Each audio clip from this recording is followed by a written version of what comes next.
अस्सलामु अलैकुम रहमतुल्लाहि व बरकातुहू। उम्मीद है आप सब खैरियत से होंगे। अल्लाह रब्बुल इज़्ज़त हम सबको अपने हिफ्ज़ व अमान में रखे। आज हम इंशाअल्लाह फ़ज़ाइल रमज़ान की हदीस नंबर 4 पढ़ेंगे। बिस्मिल्लाहिर्रहमानिर्रहीम नहमदुहु व नुसल्ली अला रसूलिहिल करीम।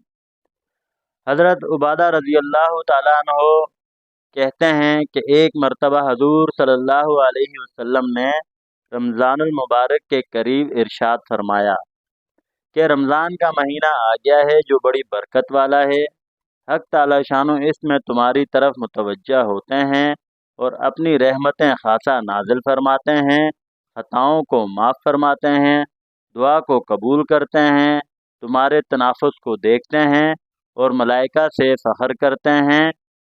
बस अल्लाह को अपनी नेकी दिखलाओ। बदनसीब है वो शख्स जो इस महीने में भी अल्लाह की रहमत से महरूम रह जावे।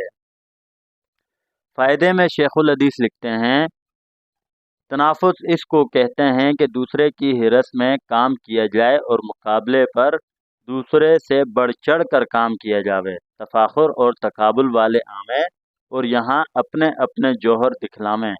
फ़ख्र की बात नहीं, तहदीस बिन नेमता के तौर पर लिखता हूँ, अपनी नाअहलियत से खुद अगरचे कुछ नहीं कर सकता, मगर अपने घराना की औरतों को देख कर खुश होता हूँ कि अक्सरों को इसका एहतमाम रहता है कि दूसरी से तिलावत में बढ़ जावें।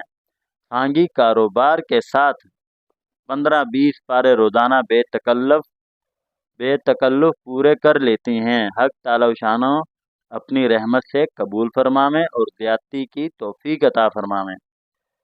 बस मेरे मोहतरम भाइयों, दोस्तों, बुज़ुर्गों, जो पढ़ा जो सुना, अल्लाह रब्बुल इज़्ज़त इस पर हम सबको अमल करने की तौफीक अता फरमाए और इसको दूसरों को इसकी दावत देने की तौफीक अता फरमाए।